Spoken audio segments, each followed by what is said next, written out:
Kita nga sumari. Waon ta na lang ang importante. Thank you, Brother Edsel. Sa wala nakakilala kay Queen Esther, ang atong nga topic subok about kay Ruth at kay Esther, nag-focus ko sa kay Esther. Ang ihatag ko nga sumari mga utod na nungod sa kay Esther, Mardukyo, kag sa kay King Ahasuerus. Esther gin-mention sa Bible nga ang babae nga si Esther ang gwapa nga babae. Nag-mention man si Ellen White nga si Esther gwapa. Amo ina mga utod nga ang nanay nga naghatag man sa ngalan nga Esther sa inyo karon mga utod, nagkilala ang nanay nga iya bata gwapa. Sino diri sa ngalan nga Esther? Wala sa ngalan nga Esther dire? Okay. Nga si Esther, isa siya ka Persian, ang meaning sini stars. Ang original sini nga name na Esther, Hadasa. Siya anak ni Abihail, nga isa siya ka Benhamite. Amo ni sister. Kag ang next pagid sila niya, kag nangin adopted siya nga daughter sang iya nga cousin nga amo si Mordecai, si Mardukyo. So buot silingon, adopted daughter siya ni Mardukyo, si Esther. Kag sa likod sini mga utod, ang sumari naton sini, ang istorya sini sang angkan ni Esther, isa ni sila ka mga Jewish people, angkan ni Esther, gin deklarar ini sila nga papason ang tanan nga angkan ni Esther. Sang time na mga utod nga nag-abot ang time, sila na papason, si Esther sila ni Ellen White, nga hindi na siya magpakalinga, ara gid sa iyang paghigugma sa iyang angkan, sa iyang panong. Ang leksyon nga makuha nato mga utod amo ini, ano ang aton nga concern sa church. Ayhan ka kabalaka kita sa bulaton sa simbahan. Mga utod, number 1 lagit nga mark sa inyo, bato-bato sa langit, wag lang magalit yung matamaan. Kapag may concern ka sa bulaton sa Ginoo, especially sa church, pinapasidunggan mo gid ang time nga dapat aga para ka simbahan. Si Esther, nagbando si Mardukyo nga siling niya, dapat sa 3 ka adlaw kamo magpasting. Kaysa na naman nga mga tion, after man 3 days, siling niya, ara nang nagawag distraction o kung ipapaso na kita. Prophets and Kings 600, ang ginhalinan nga sila ipapason, kay ini mga utod si Mordecai, amo ining ginakaugtan siya ni Haman, kag nagmando si Haman, nga ang tanan ninyo nga angkan pamatyon, pero sa likod sina, si Haman wala kabalo, nga si Esther isa man kalahi ni Mordecai. Naghambal ang hari, sugod-subong, hindi ko magsugot, nga may magtapak sa tubangan sang akon nga trono. Kung sa akon palasyo nga wala siya ginpatawag, lalo na sila nga dili nga magtapak sinadi. Dira sa tubangan niya dapat wala sa may magtapak dira, kag ginpalibutan niya sang iya nga mga sundalo, iya nga mga bantay, nga kung wala ka ginpatawag, ayaw ka gid dira magkadto. Pero mga utod, ang istorya sa Prophets and King, nagkadto gid si Esther. Bago magkadto si Esther, base sa statement, nagpamilin-bilin si Esther, sila niya, ako magkadto sa palasyo. Pero ang ibilin ko sa inyo, subong-subong, fasting kamo, magpangamuyo kamo. Sila niya, kung hindi ako makabalik diri, sila niya, kung mapatay ako.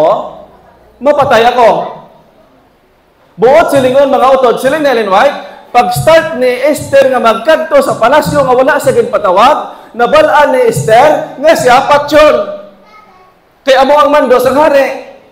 Pero ginpili ni Esther nga bala siya madula sa sina nga time, ang importante maprotektahan ang iya nga mga hinigugma iya nga angkan. Kag nagpabilin-bilin si Esther nga siya, ako makalakat na, kamo magpangamuyo, kamo magpasting. Pag-abot dito mga utod, sa nagahingampot na si Esther, base sa record, naghambal ang spirit of prophecy, nga sila niya sinaman nga time, ginsugo na sang Diyos, ang tanan nga angel nga nagaprotect sa ila, nga tagaan na si Esther sang kusog. Pero wala ginabalan sang Diyos, bago sa maglakat, nga protektahan ka. Kundi sang dito na si Esther, nga mag-step na sa tubangan sang hari, dito nag-cover ang angel, kag ginlipdan ang mata sang hari, kag na-twist ang iyang mind, nga sila niya, wow! Queen Esther, ano nga ako niya mahimo? Mayara ka bala nga pag-deploy sa ako? Nagliwat! Okay? Ang leksyon sa leksyon ta mga utod mo ni.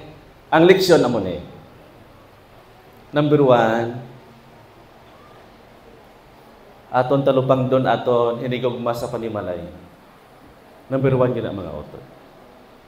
Nga kadlawan kita ni Satanas, nga nami kita mag-Bible study, nami kita magpangwali, pero wala mo anay ginuna imo panimalay.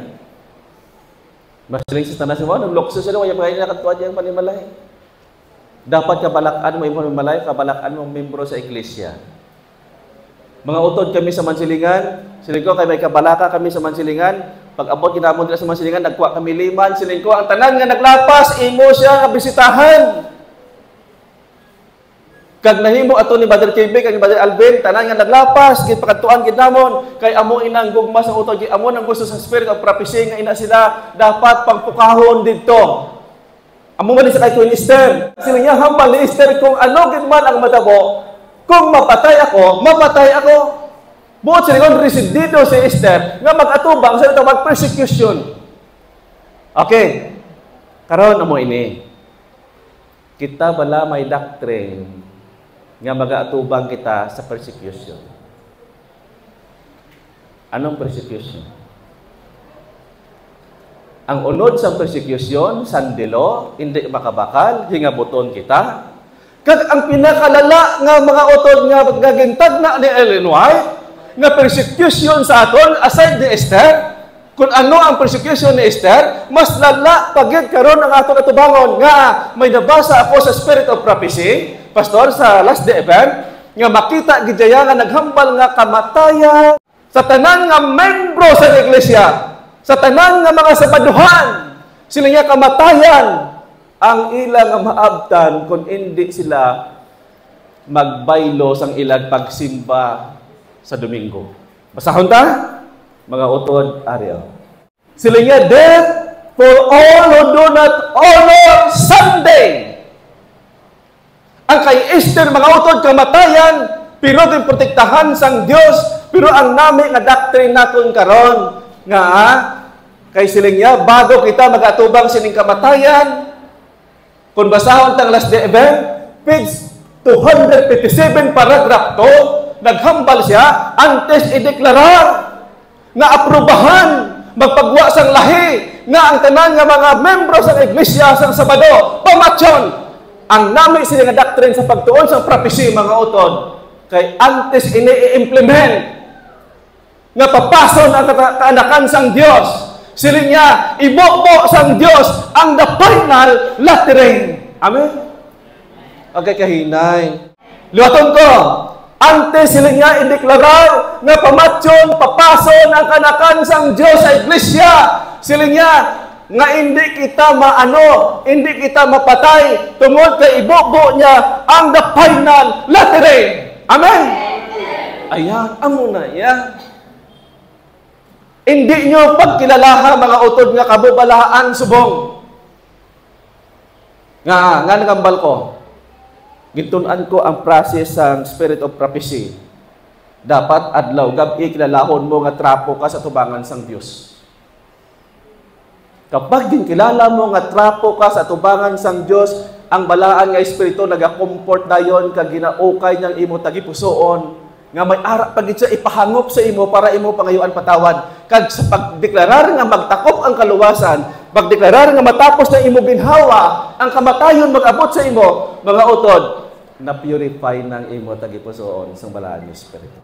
Ang next, buot silingon nga kita nga mga kaanakan sang Dios, ginatanaw sang Ginoo nga dapat kita matunglay na, dapat kita may bunga na nga ready to harvest ka na. Amo ning buot silingon. Buot silingon, lantawon sang Dios ikaw kag ako nga napundar na dire ang bunga sa imo tagipusoon, nga ara na ang hamtong nga bunga, nga pagbubo sang laterin sang ulihing ulan, iyan nga palutuon. Kanya, pero kung nakita ninyo mga utod nga wala pa ang bunga ninyo na hamtong, amo ining time nga imo i-develop nga maghamtong. Kay hindi ta kaya magpaluto sa aton bunga. Ang balaan nga espiritu magpaluto amo inang may promise siya, the final lettering. Kag sa malipot nga istorya ang nagahingabot nga dapat si Mardukay ang ibitay, si Haman ang ibitay. Kag sa malipot nga istorya pagit mangutod ang konklusyon bago ko magpungko amo ini. Conclusion lesson to learn. Kita nga nagakabuhi karon sa sini nga kalibutan, magaagong man sang pariho sang natabo sang mga Jew o kung Jewish o kung mga Hudiyo. Kag sila niya sadto nga tion ang spirit sa persecution sila niya ipalapnag sa tanan nga katawhan sang Dios na involved ikaw kag ako karon nga gin-mention nga tanan man nga kanakan sang Dios ipatugot sang Dios nga kita tanan matubang sa tawag persecution. Kamusta ka karon kung ikaw nagalapas-lapas? Pangbantay-bantay lang. Siling niya, dapat bantayan mo imo kaugalingon, hindi mo pagbantayan ang iban. Kag siling niya, kag subong nga amo ang ato pagahimoon para sa last great conflict. Amo ini siya ang ginhambal ni Ellen White sa Last Events 183 nga amo ini siya ang dapat naton handumon sa bilog naton nga kabuhi. Ining aton pagsimba, amo ining proseso nga dapat gina-purify kita para nga ang ayan kita nga palutuon nga amo ining aton mga utod madangpad sa last event nga sa pagtakop sila nga sa kaluwasan dapat ang imo bunga nga hamtong na palutuon na sa balahang espiritu kay ikaw hambison na kay ang Ginoo magabalik. Amen. Okay. So mga utod natapos ang atong pagtuon sila nga aga.